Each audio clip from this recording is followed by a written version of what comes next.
Good evening. It's February 21st, 2014. You're watching this week's edition of our weekly webcast with Mr. LaRouche on LaRouchepack.com. My name is Matthew Ogden, and I'll be hosting tonight's broadcast. And I'm joined in the studio by Dennis Mason, who will be assisting me in posing a series of questions. Our first question comes in from an institutional contact based in Washington, D.C., and it is as follows. Mr. LaRouche, you have been warning about the strategic implications of the Ukraine crisis and how it could be a trigger for a thermonuclear war between the transatlantic and Eurasian powers. In the past 24 hours, President Yanukovych and the three opposition party leaders have agreed upon a roadmap to end the crisis, dispersing the demonstrators from the Maidan and forming a national unity government to prepare early elections by the end of this year. How do you assess the situation as of these latest developments, and what are your proposals for a durable solution to this crisis? Well, first of all, in a question like that, the first thing you have to do is define in what context are we talking. Now, the context in general is the fact that there's an attention on the part of the British Empire, and the British Empire is the orchestrator of all of these things. For example, the Nazi elements, which are still there in Ukraine, the ones who were really steering up all the violence in the first place, and all the damage that was done there.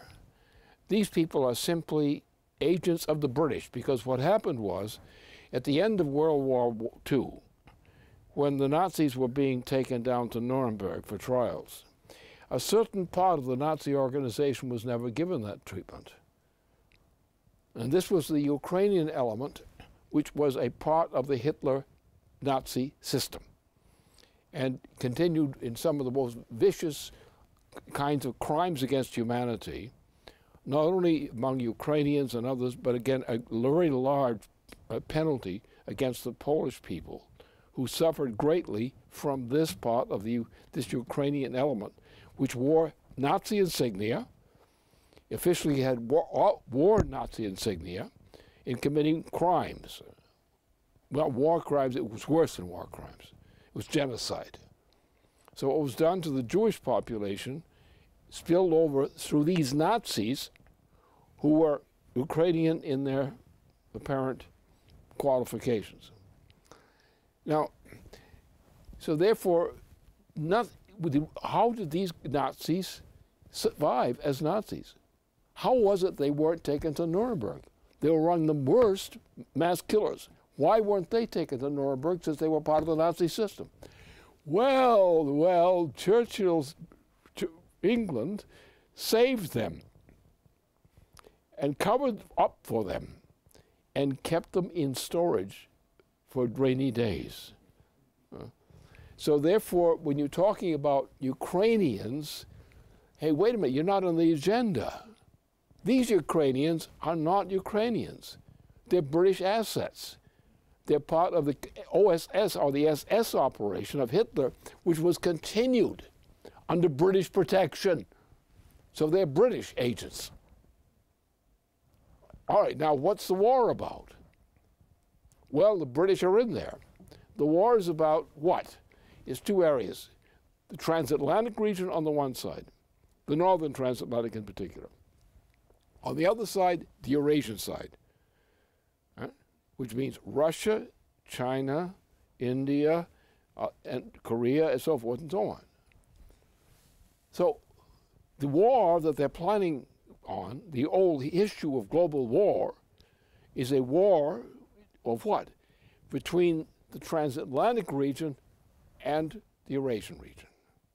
So when you're talking about thermonuclear war, this is what the subject is, that's what you're talking about. So now, if we want to talk about this, you have to put it in context.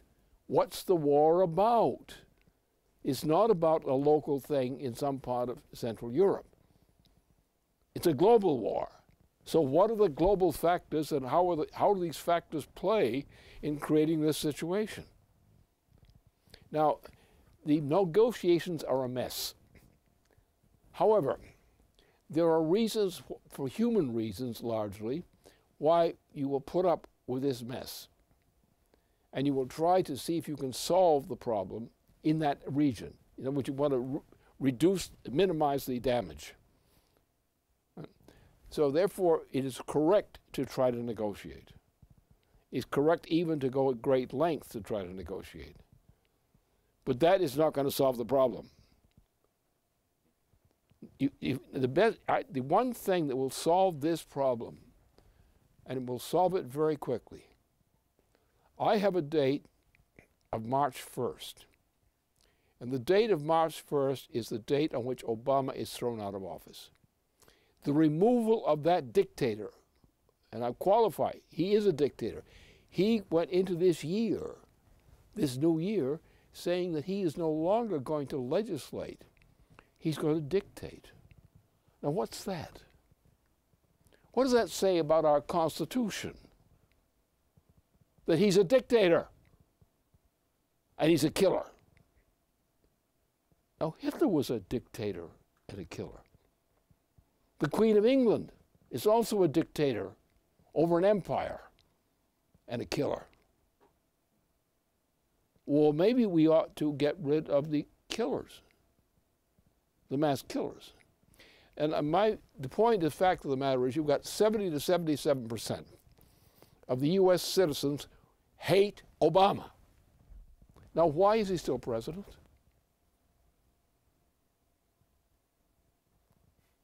If 77% of the adult voters hate Obama, why is he still president? The answer is obvious. What we have to do in the case of this situation in Ukraine, we have to do what we can to try to stabilize the region to minimize the damage. Don't try to win the war. Try to minimize the damage. Bring it under control by minimizing the damage. Now we've got to go after the real enemy. And the real enemy is partly Obama. Obama is a Nazi in every respect. He's canceled the human rights. He's canceled the Constitution. He's repeatedly violated. And we have about 20 members of Congress already who realize that he has to be thrown out. Well, that's a good start, if we can get a running start. So therefore, what we have to do, and my voice is going to play a key part in this, because I'm a strategist, and there are very few strategists in the United States. I'm a professional strategist. We have other people in the United States who are strategists, but they have conditions attached to them because they're military and related things, and therefore they have to work in the context of the presidential system. I don't. And therefore, with a wink and a blink from various quarters of the world, I can go out and say the things that need to be said and so forth. And I've done something this week, which I just finished, which is going to blow this thing wide open. It's going to blow more than this wide open. It's going to blow the whole idea of what they think of science and so forth is going to get blown open by what I've just put out, and our people will be circulating. So therefore, what we're going to do is we're going to say, look, if we pull Obama out of this process, we leave the Queen with nothing. She's, unfortunately, I hate to say this, naked. The spectation is terrible. I don't want to look at this woman. She's awful. I mean, she's got an awful soul. And if you just look at her, you're going to see her soul peeking out, and you're going to say, this is the worst thing we've ever saw. She's pure evil. But if you have to understand this thing, which we have one of our friends who does this, Zeus, the Zeus issue against Prometheus. What this represents is, think about what we're really talking about. Stop the dog and pony shows. What are we talking about? Now, the people of the United Kingdom are not all evil people.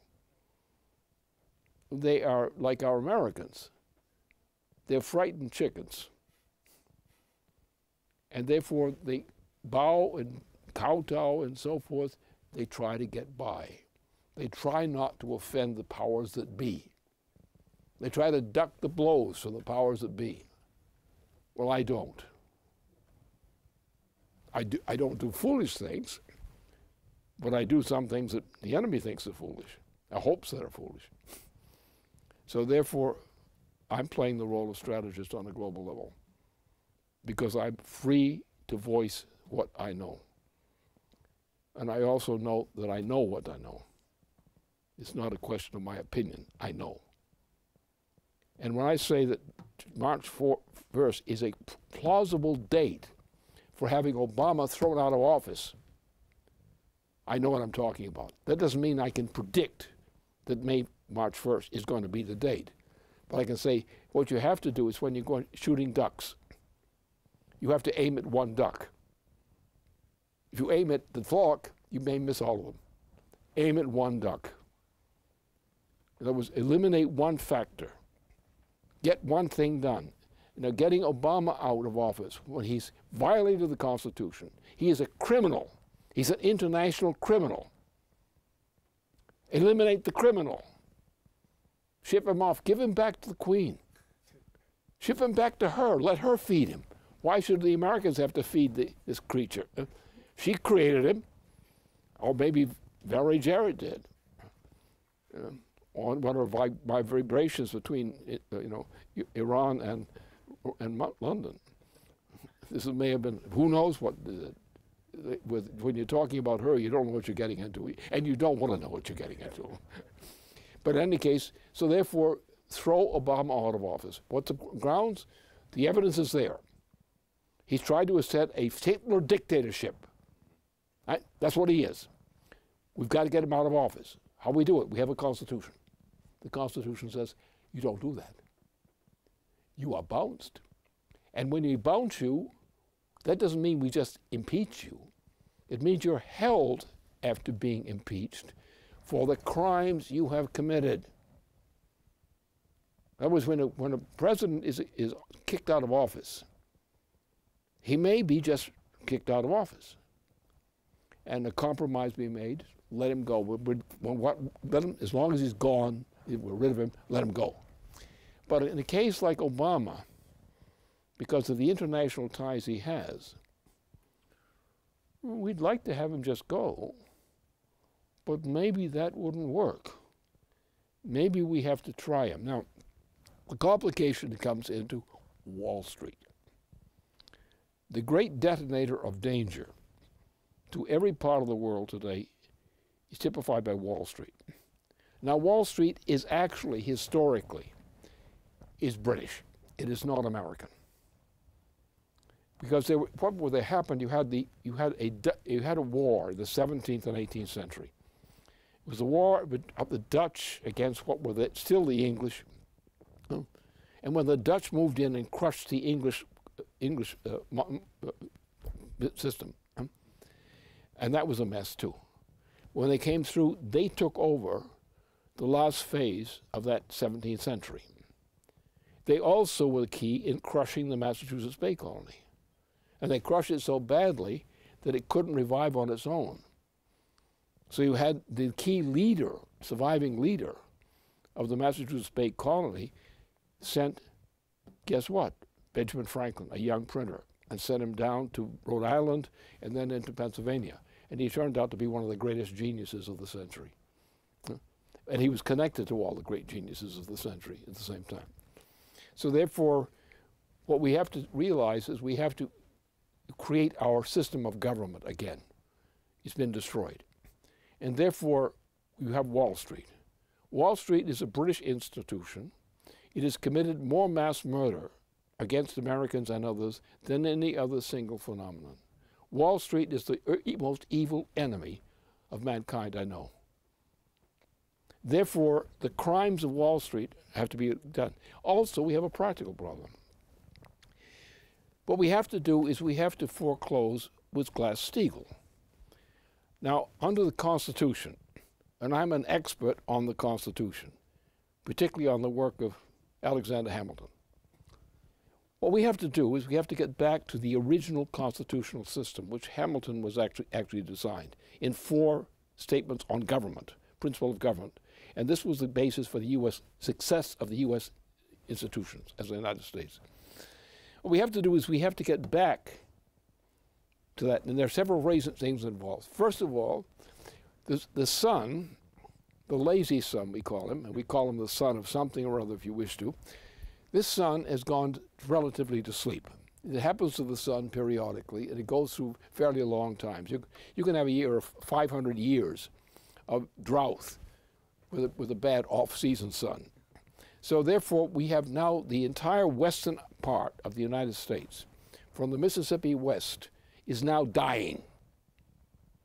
If this were to continue without some improvement, you would have to move the population of the United States from out of the western land, which was where we used to grow our food in the greatest large amount, move it to a more poor impoverished area, where people would be dying, so forth. So therefore, when we talk about Obama as a criminal who has to be accounted for and impeached, we're talking about other problems, which Obama and his predecessor, George W. Bush, who really was not the president, he was just the acting president, or the named president. He was just a silly fool, like his father, a silly fool. Prescott Bush was an evil man. He was a Hitler man.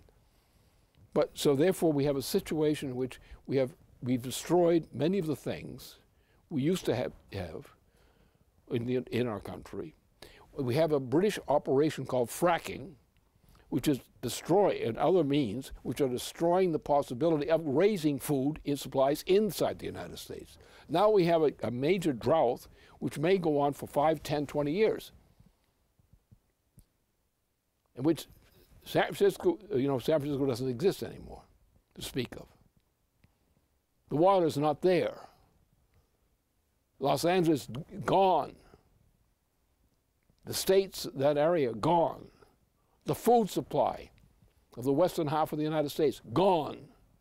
Texas, dead and looted by the British. So under these conditions and trying to rebuild our nation, which is what we're concerned about, we want this bum out. But we also have to rebuild and protect our nation.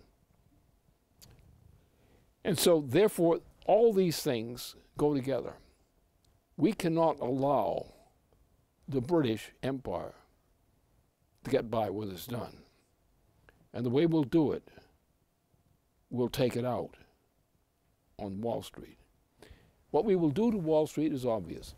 Under the principles of our Constitution, as Alexander Hamilton had defined them, he was the expert in designing the economic principles of the Constitution. What we're going to do, under our law, an institution like Wall Street has no right to exist. Now what that means, the minute we put in Glass-Steagall, we are automatically, under Glass-Steagall, we are going to eliminate Wall Street.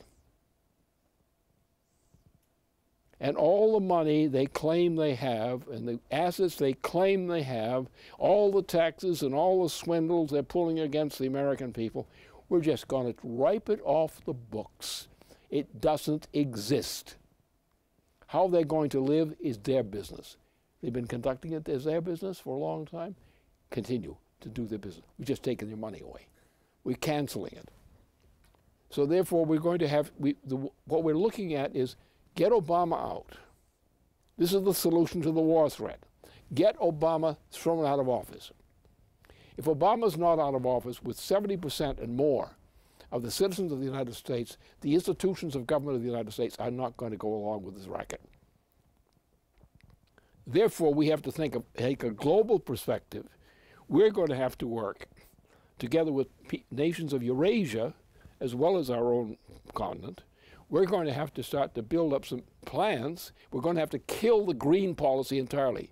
Take the green policy, which has been corrupting our country, particularly since the early 1960s. Destroy it, reverse it, wipe it off. No more green. You want to be green? Go to another planet. And see what you can do there. No, but so therefore, when we're talking about this thing in Ukraine, we're talking about the whole ball of wax. And therefore, the way we will be able to resolve this problem and other related problems is by simply that method. We're going to have to realize we've come to a crisis. We come to a turning point in history, a turning point in planetary history. And what we're going to have to do is we're going to have to go to a limited number of scientifically qualified people in our own country and other people. We're going to have to concentrate on thermonuclear programs, thermonuclear fusion enhanced by helium-3 dosage. And that will give us in a period of years ahead. Now, in the meantime, we're going to have another program, also a big program. We're going to have a water development program inside the United States. It's going to involve the entire northern part of North America. It's going to mean we're going to have to build up new systems based on using the NWAPA design system as a way of actually creating a water control system. In other words, to take water that is flowing now to Alaska areas, flowing into the Pacific Ocean. Well, what do we want that for? We want to stop that water from running away. That's our water. You stay there. You belong to us. So therefore, we're going to have to take and use the NWAPA approach to try to take those measures. We're going to also have to basically go to our very high technology program, which is a thermonuclear fusion program enhanced by the application of helium-3 function. This will give mankind the greatest possibility for moving around in the area close to the moon and slightly beyond. And this means, so what we're going to have to do is say we're going to have to develop a perspective of development, a future, not try to fix something by removing bad things. That won't work. You've got to remove the bad things, but you've got to find out, regroup, and set into motion a process of recovery for the rest of this century. And probably by 10, 15 years from now, we will fight our way out of this mess. We will bring back the dignity of our people. We'll bring back our Constitution really as it should have been all along. And that's how we make peace, because the world is too old now for warfare. It is impossible to have warfare within a thermonuclear age with thermonuclear weapons. Therefore, we're going into a new destiny. The maturity of mankind. Get out of the stage of Zeusism and war, and concentrate on the development of the future of mankind to higher levels of development of the human species. And therefore, what we have to do is, when we take this question in Ukraine, the negotiations, yes, we want to staunch the bleeding, bring it under control. But we have to have a program and a programmatic approach to eliminate Obama.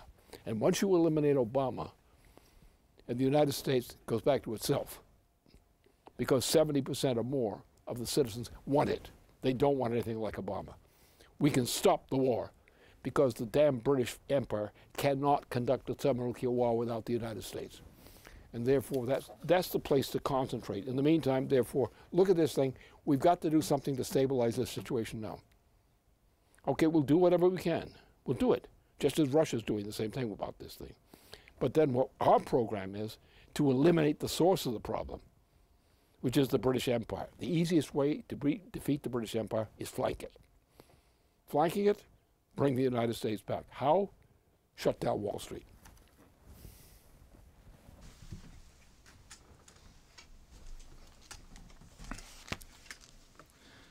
This next question comes from Pavlo Viknyansky, who is the head of the Student Republic movement in Ukraine.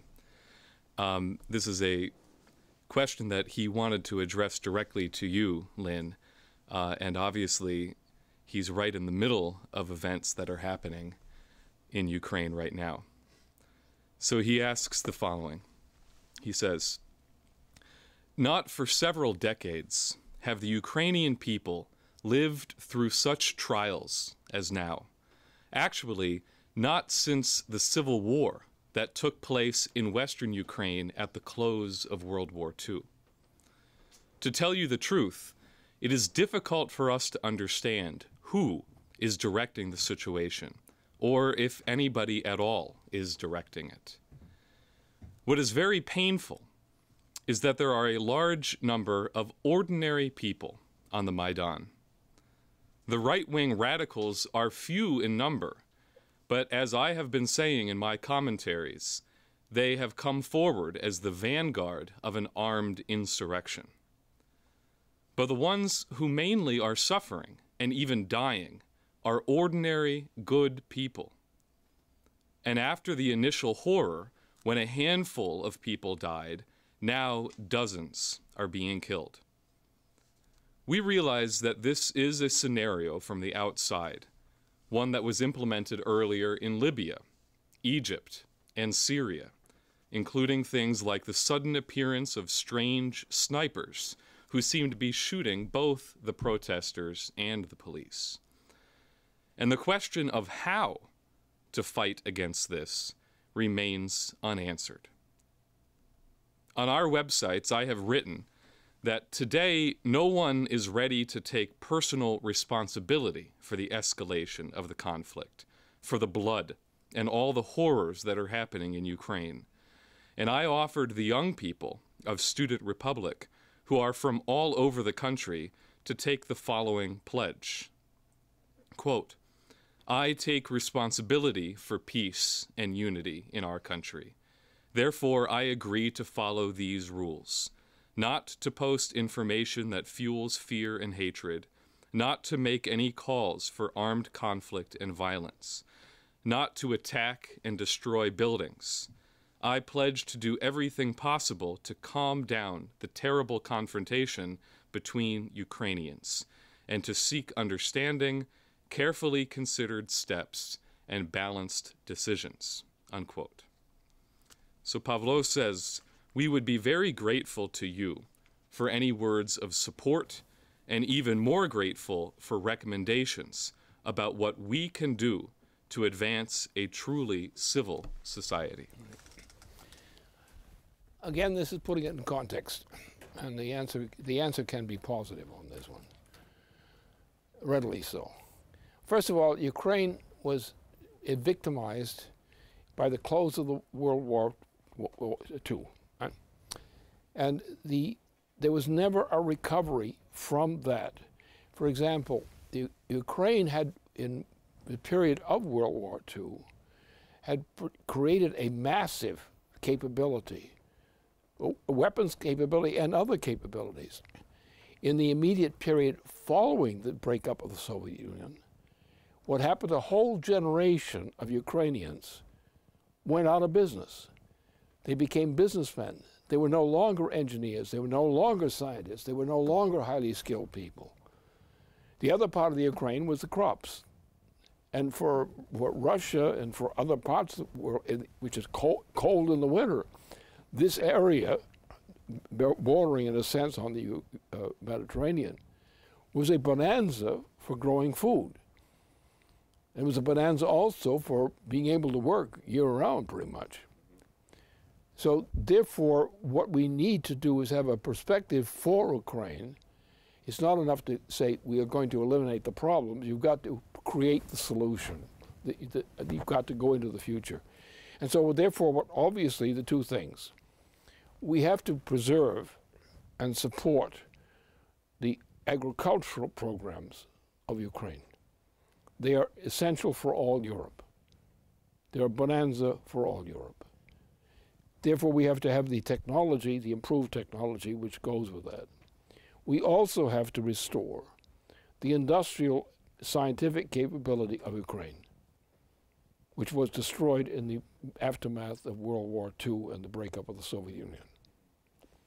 I saw that thing, I was watching this process, and I saw it. We saw the whole thing.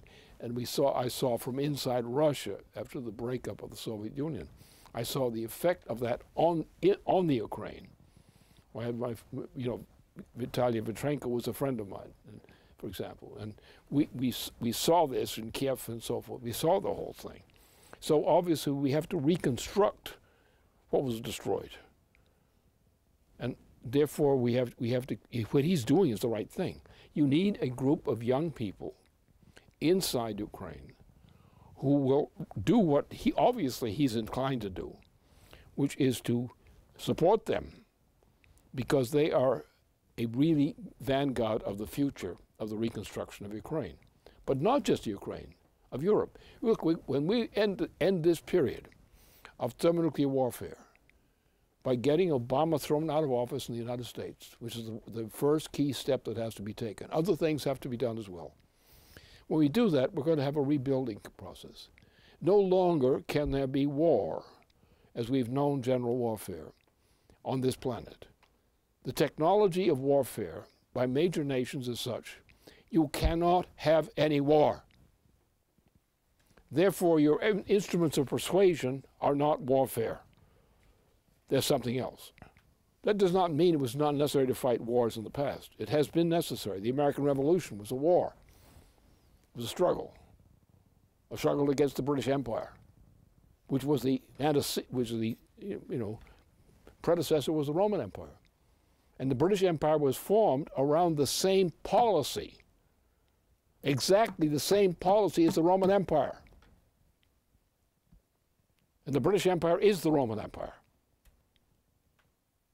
And what it represents in the world is a world empire. And we want that empire destroyed, so that nations can live as nations. This isn't a cultural question, but culture is not just something, a culture that you can borrow and pass around. Culture is something that's built into the successive generations. I mean, human beings are not animals. You can take an animal and you can train an animal from birth. You can't train human beings from birth. If you do, you're going to make a mess of things terrible. It's the development of the history of human culture, because animals don't have a human culture. They're not capable of one. Mankind does not live in the brain. Mankind depends upon the brain. But what makes mankind mankind is not inside the brain. It uses the brain. It feeds on the brain in its own fashion. And the human species has nothing to do with the animal species in that sense. The human species is a completely different species. And human intelligence, no animal has. No animal is able to foresee thousands of years in the past and hundreds of years, centuries of the future.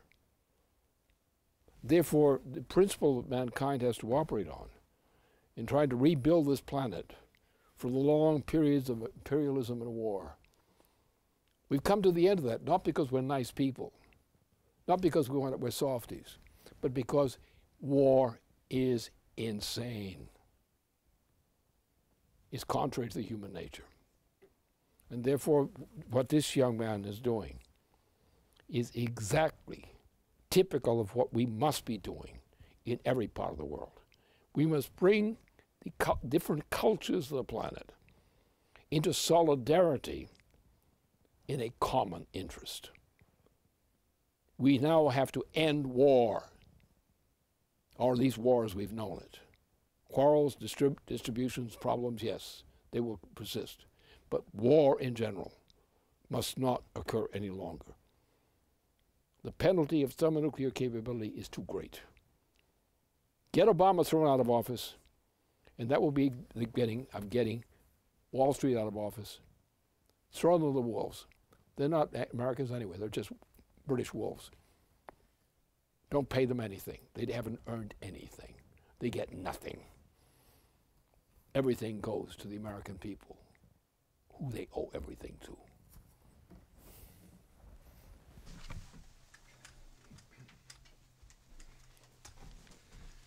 Well, Lynn, this past Tuesday, you commissioned a steady march of ridicule, which is scheduled on a daily basis all the way up into March 1st. We've had the case of Rumpelstiltskin. We've had the story of Lord Suckfist, courtesy of Rabelais. Today is the Two Rivers of Paris, also from Rabelais. And we had a special contribution from Bill Ferguson, inspired by Bill Shakespeare, called a poem, B-Ball, or maybe The Feast of Belshazzar Obama. This past Monday, we started this week with a direct call from you for 10 to 12 congressmen who would have the courage to step forward and initiate the process of the impeachment of Obama. Since then, there's been a very energetic mobilization from activists around the country who have been attending town hall meetings around the congressional districts. The congressmen have been in their homes. There's been very aggressive interventions and challenges from these activists to these congressmen to break out of the go along to get along and to go back to Washington and to publicly join you in calling for the impeachment of Obama. And this is both Republicans and Democrats. You emphasized during your interview with Alex Jones this past Wednesday that approximately 70 to 77% of the American people would probably support such an action, and that there are probably at least 20 solid counts of impeachable offenses to bring against him. And then on top of this, we know that behind closed doors, there's a rage that's building among congressmen. Some Democrats, also Republicans, which is beginning to break out and beginning to boil over. One, just to cite one example from this week, a former congressman, Tancredo, published a op-ed which was articulate. He said, "The case for impeaching and removing President Obama grows stronger each week as the president continues to violate the constitutional limits on his executive powers. His actions in defiance of constitutional limits have become so numerous and brazen that chronicling them has become a cottage industry. The use of executive orders to circumvent Congress can no longer be called an occasional breach of faith. His abuse of power has become so frequent and brazen that it is becoming recognized as the trademark of his presidency. Allowing such unconstitutional acts to be accepted as routine, as just part of the Obama landscape, is tantamount to accepting the inevitability of dictatorship in America. Citizens must oppose these actions vigorously and persistently, and that begins with a call for impeachment." Now, Congress is scheduled to come back into session next Tuesday, and as was emphasized by Professor Francis Boyle on an interview on this website that was posted today, there would be nothing stopping Congress from just filing an impeachment resolution as soon as they got back in the House, if they wanted to. So the question is, and maybe our antidote of vicious humor and ridicule is the answer to this question, but what is holding these guys back? Habit. And habit is when you're dealing with an imperial power. And what has happened is the United States has come under the power of an imperial power by assassinations. All the greatest presidents we've had have been victims of an open season on assassinations. You see, we have a great number of good presidents who were just assassinated. Just plain assassinated. You have cowards who are fear of assassination, induce them to behave like cowards. So therefore, we have lost our constitutional rights as a nation, as a people. And this is the result. Look, how did this happen? Well, you take the case of Aaron Burr. The Aaron Burr, who was a British agent, a British assassin, who assassinated Alexander Hill. Right? So after that, you had this same character, the same assassin, created the whole series of administrations under his power. He created the Jackson administration. He created it. He personally financed it. Van Buren, he financed it with Dutch interests in New York. And again and again and again, we didn't have a decent president from the time of his becoming president. There's no surviving president until Lincoln. Lincoln was assassinated by the British. We had president after president assassinated by the British. We had one of the best presidents. He was assassinated. And his vice president, who was actually of Confederate loyalty, he was actually the nephew of the leading swine who organized the Civil War, Theodore Roosevelt, a real pig. Then look at what else we had. We had people in later, evil people. We had one guy, Harding, who said he had eaten oysters while in a train crossing the desert. Harding, another fake. Then we had two presidents in the later part of the 1920s, including Herbert Hoover. He's a swine. We had, when our President Roosevelt died, a swine took over as president. And that went on long enough to undermine Eisenhower's administration. Eisenhower did a great number of good things. He staunched the flow, but he had Nixon stuck on his tail, which is not a very good thing to have. Jack Kennedy saved the nation, so they assassinated him. Then they started the war in Indochina, which ruined the United States. The greatest death rate, the greatest criminality we had in practically a dozen years. Then we had another clown. Why do we have the clown? Because the other, Jack Kennedy's brother, was assassinated on the eve of his being appointed the candidate for the Democratic nomination, presidential. He would have won. They killed him. You had also Ronald Reagan. They tried to kill him too because they didn't want him. They wanted to Bush in. They wanted George H.W. Bush in there to be president. They thought that by having Reagan assassinated, they would get that. But Reagan recovered the wound, at least to God's degree, but then they moved in on him. And he was readily, largely impotent. He was very popular. But the machinery there, the Bush family.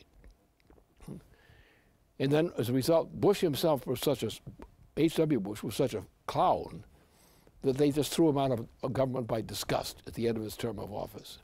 And we got Bill Clinton.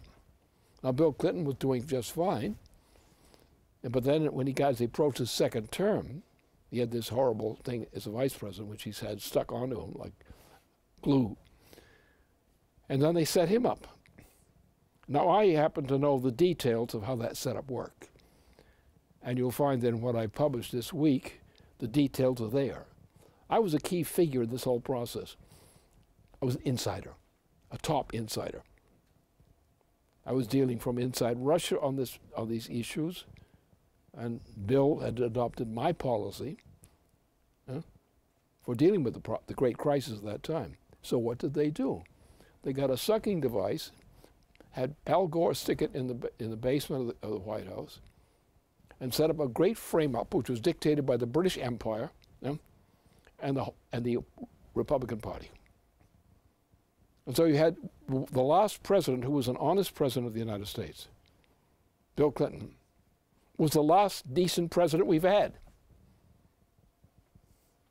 The last. And a whole generation has come up.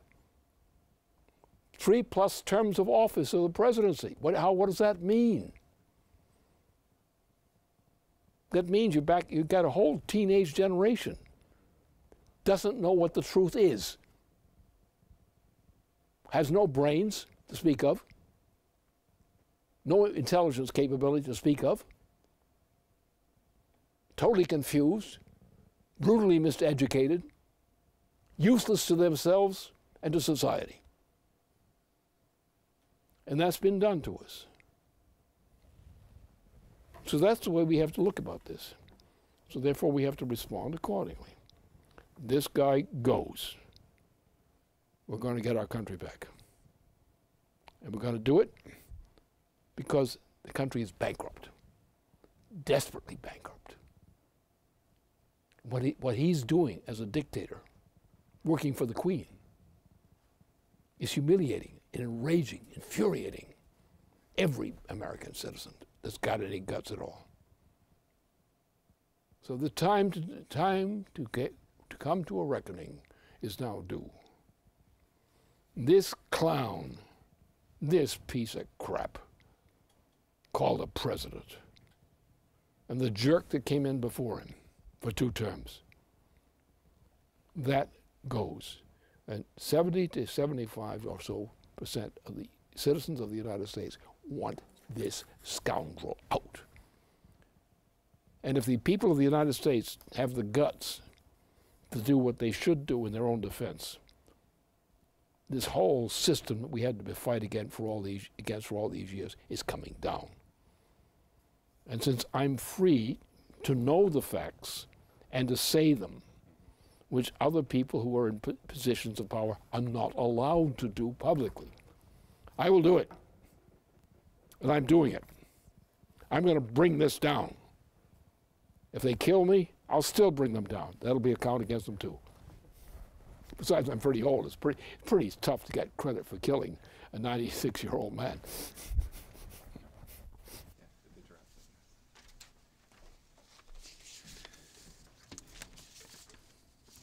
Okay, this next question comes from work in the Congress on the drought crisis. It's a question which has come in from a number of key congressional offices in Washington with whom we've met on this in the last few weeks. As a result of the total drought crisis conditions in California, Texas, and the West, there has been a strong renewed interest in your NWAPA proposal, and several offices in Congress have asked for more details on your proposal and draft legislation. In meetings and discussions with these members of Congress and their staff, the question has come up as to whether there are immediate measures that can be taken to stop the destruction of the food supply, arable land, drinking water, and so on. Of course, if these members of Congress had listened to you when you put up the mustache on Obama in 2009, or implemented Glass-Steagall and NWAPA when you first insisted upon it, we would not be in this crisis. I know that on your Wednesday show with your science team, you identified that we should stop the fracking policy, stop the speculation of export of liquid propane, stop the conversion of food for biofuels, and so on. Also, there have been renewed calls for desalination of water, and Michael Kirsch, the author of the NWAPA reports, identified on the Wednesday show that we could bring nuclear power plants online within 5 years for desalination. Regarding desalination, it is being proposed, but it is not clear if we have any available nuclear power in the United States to do it, and if it can be done without and whether or not it could be done without nuclear power. The problem, of course, is that none of what even the better, quote-unquote, members of Congress are proposing will actually produce any water. So the question is whether there are any immediate steps which could be taken to address the drought crisis. Well, there's a lot to be done. The first thing is morale. The first thing you got to go with is morale. Now, the way to do that is take cracking. What we should do is we should shut down all cracking. Just shut it down. Absolutely shut it down. Eliminate all the green policies. Eliminate all of the green policies. Cancel those programs which were put in place as a green policy. Cancel all the green policies. No, that is not to promote felt, but the green policy is dead. Then we have one big thing. We have a vast amount of water in Alaska and Canada, which comes from that region of the Arctic, subarctic region. It comes and flows directly from there into the Pacific Ocean. Now, what we've been discussing in the basement operation is exactly this. There are a number of measures which could be taken immediately to remediate the problem. The first thing is to eliminate whole programs which have been put in place, especially under Obama. And that will be another send-off for Obama. We've taken all his programs, we're throwing them out. All the British exploitation of the natural resources of the Americas will be canceled. And what we need is a Congress which will do it. Now, if you do that, first thing you get is you take a desperate population in the western part of the states. Remember what we're looking at. We're looking at a great number of years without water to speak of, west of the Mississippi. That's what we're faced with. Texas is dead. California is dead and dying. Other states are dying. The great areas that we used to became our great food growing areas are dead. They're dry, they're arid. And we've got how many people to take care of? And how large a shortage of resources do we have to maintain what we used to maintain in food supplies? We have to cancel the entire green policy immediately. Cancel out these fracking problems and assembly wars, get rid of them, shut them down. Shut down Wall Street, which we can do very simply with Glass-Steagall, because they don't have any assets. They have no assets. How can you possibly have fake assets and say you're rich? Hey, you ain't rich. Boom, you're broke. Your money's canceled. It's a fraud. So there are measures we can take. The key thing is we're going to have to do is one thing. We're going to have to think about the direction which we're going. That's clear. Thermonuclear fusion. And possibly an early introduction of helium-3 treatment for thermonuclear fusion. This will enable us to develop the moon for that purpose. If you develop the moon for that purpose, your ability to escalate your speed of delivery to other locations is greatly increased. And these are things we must do. The first thing we have to do is mobilize the nation to defend itself against these conditions. And therefore, anything we come up with, and there are parts of water resources in the United States we could manage better in order to deal with this short-term, relatively short-term crisis. But we're going to have to go to massive methods, which are going to be massive engineering projects. And like this question of just taking this water that's flowing into the Pacific and say, well, that's too much going into the Pacific too soon. It's not being used first. You don't let the water go out of the Pacific unless you're getting some use along the way. You have to fill the tank along the way, if you know what I mean. So therefore, that's the direction we'll go in. There are other things which the basement team has been working on. These are methods which could go into action fairly rapidly.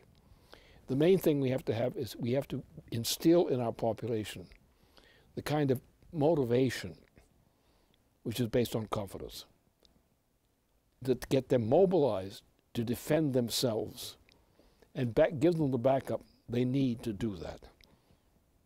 That has to be our immediate approach, because the sun is probably going to be running dry for some years. I mean, this 50 years of drought in a whole section of the planet is not an unknown phenomenon. So this will mean we require a scientific solution on a large scale for dealing with this problem. We have the waters of the oceans. If you have enough energy flux density, you can deal with the waters of the oceans as a water supply. We're going to have to do it. But we have to, first of all, mobilize our citizens to say, here's what the problem is, here's how we can approach to solve it. Let's get mobilized. And when people take responsibility for their own lives, instead of begging, instead of looking for handouts, when they start to say, what can we do to help solve this problem? You know, what Roosevelt did in the 1930s. Induce people to help themselves. Give them the encouragement and support to help themselves. And then you can move to a point where they can actually become productive. And that's what we have to do.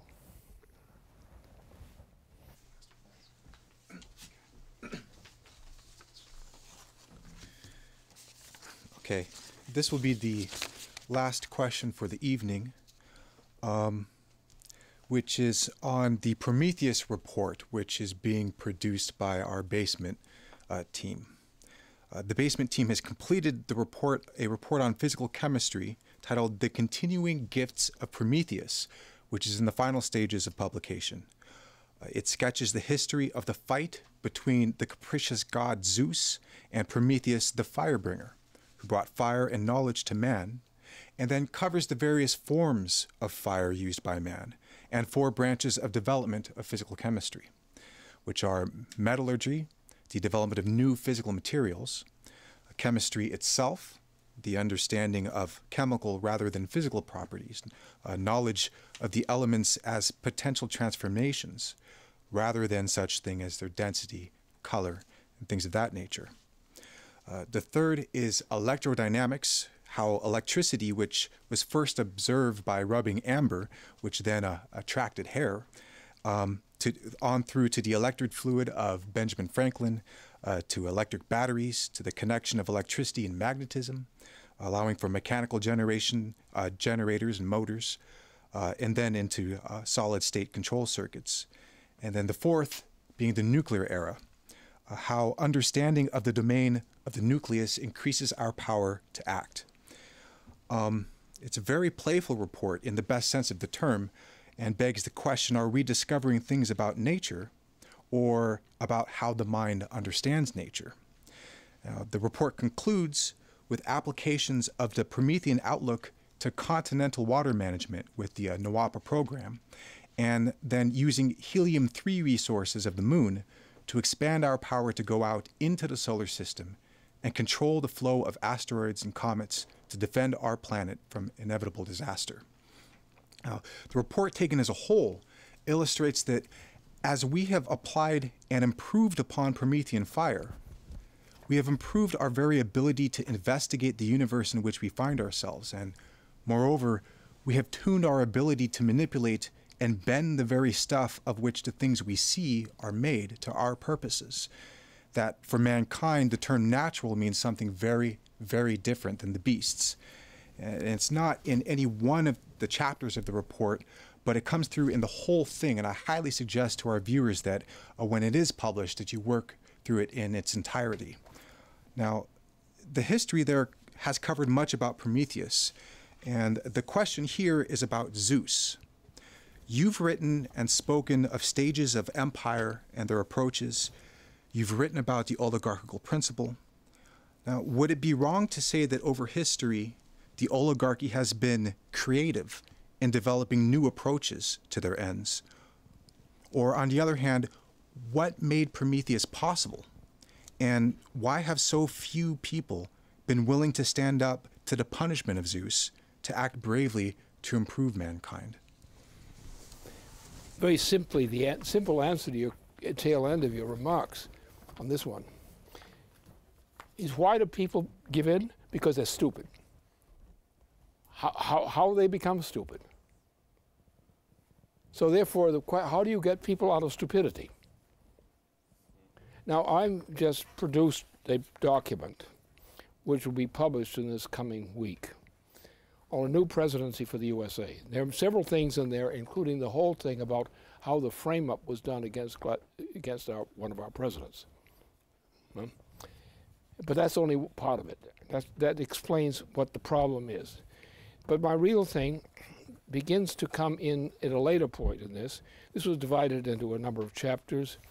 And then with third chapter of this, which I entitled Physical Science Itself, I go into, you can't deal with Zeus. Destroy Zeus. Don't deal with him. Destroy him. Rid your planet of Zeus. Like Wall Street. Gadzooks, which is what had Gad's hooks, God's hooks. Anyway, so this principle in physical science, which is going to enrage a lot of people around me, because they're not going to like what I say, but it's true. And the whole way in which mankind conceives himself is actually Zeusian. You try to fight Prometheus, why are you acting like Zeus? Why are you thinking like Zeus? Why are you thinking in terms of the terms you think of, you know, the brain? The brain is not the characteristic definition of mankind. All kinds of animals have brains. Even the chicken has two little mice-like things there, mousetrap kind of crap things, in his mind. And you say the chicken's walking around with his two little things up there for a brain? And no, the animal brain is not very good. And yet we have animals which are very large animals and big brains. Why ain't they smart? Some of them are less dumb than others. But what's the difference?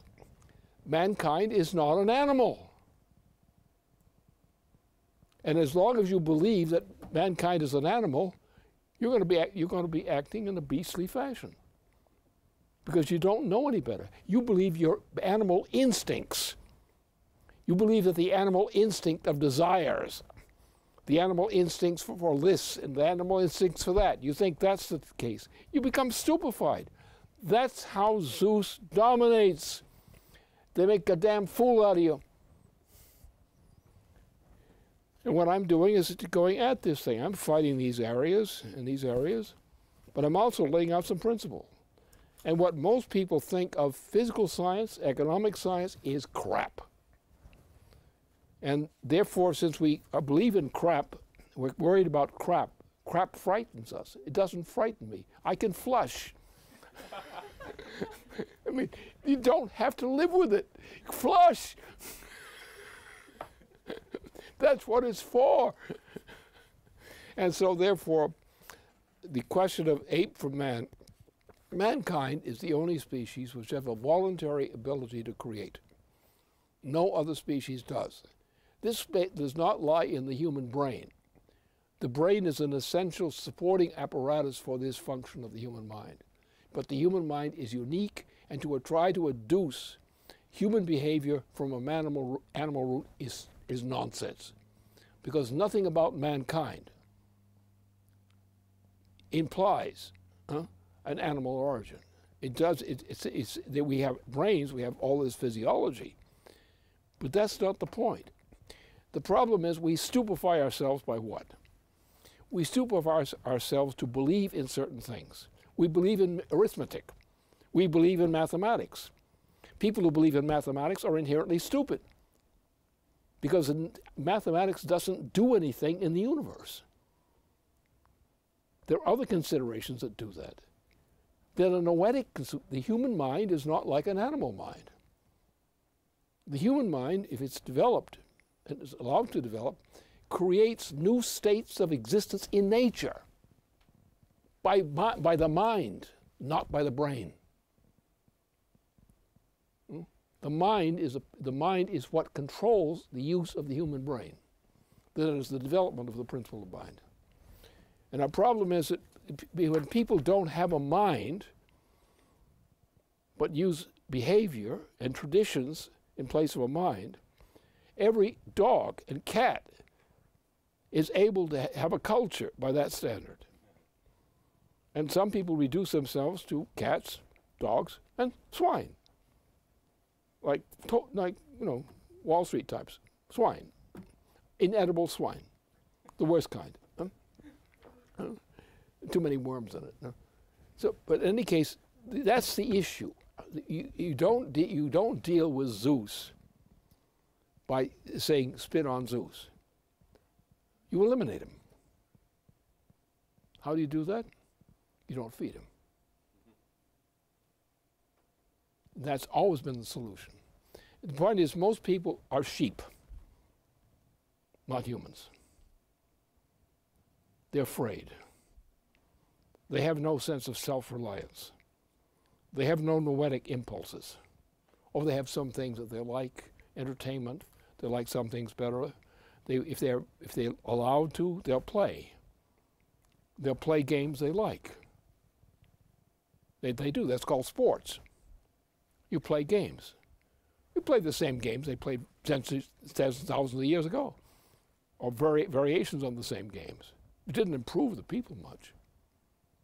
Made them more active, more muscular, but it didn't do much for them. So the idea that mankind can simply say we hate Zeus, that's not what the problem is. Zeus deprives man of the will to be Promethean. That's what the problem is. And therefore, if you want to address the problem, you have to address the solution, not the problem. The solution is there, the garbage is there, but nobody's taking it out. So that's why I'm doing this. I'm dealing also with this with the question of the history of Alexander Hamilton. And Hamilton, look, he died over two centuries ago. Now, he was right when he worked, when he lived. He was the greatest genius, after Franklin was eliminated, he was the greatest genius in the American system. There was no person who was more valuable to the United States than him, Alexander Hamilton. He was the greatest genius in American history since Franklin. Well, you go back to Cusa, you go back to, you take the Potsy thing. You have a little chapel there. And the chapel, you walk into it, it sings. It makes music. It's created by one of the greatest geniuses in the world in that period, a contemporary of Cusa. He invented physical science. He made revolutions in all kinds of constructions. He was a genius. But the genius is not something that's miraculous. Genius is something which is instinctive in the human being, because the human being is instinctively noetic in character. The problem with mankind is we have people who are, you look at in India, look at the untouchables, look at the untouchable phenomenon, look at the other parts of the world where this kind of phenomenon exists. What is the problem? The problem is if you offered them freedom, they wouldn't take it, because they're so conditioned to being underdogs. They develop an underdog culture, and you can't bring them out of it. They love their stupidity. It's like all these people who used to be descendants of slaves in the southern states of the United States. They had eating habits which were destructive of them. And people of that tradition are still dying of the diseases that they get out of their mouth by what they eat. Because you first have to free yourself from the slaves, being the slaves of convention. Think like Prometheans. And the greatest, the freed slave, the greatest thief slave, was a killer. He killed for his freedom. And that was necessary. The fact that he could kill and kill his oppressor when the oppressor tried to crush him, he killed him. And he became the great leader of the freedom movement inside the United States. And he was a killer. He was celebrated in Washington, D.C. because he had been such a successful killer for his own freedom, his inner freedom, not just his external freedom. And the problem we have today is we have a lack of people. They have lost their inner sense of freedom. They're trying to follow the leader. They're trying to propitiate common beliefs. They're trying to imitate clothing styles, to imitate food styles. Why? They're crawling. They're Zeusians. Without Zeusians, you wouldn't have a Zeus. And therefore, the problem is we have to understand what the word freedom means, what human freedom means. And we don't have much of it in our Congress even. They're all, go along to get along, please. Ma, you call that leadership? That's cowardice.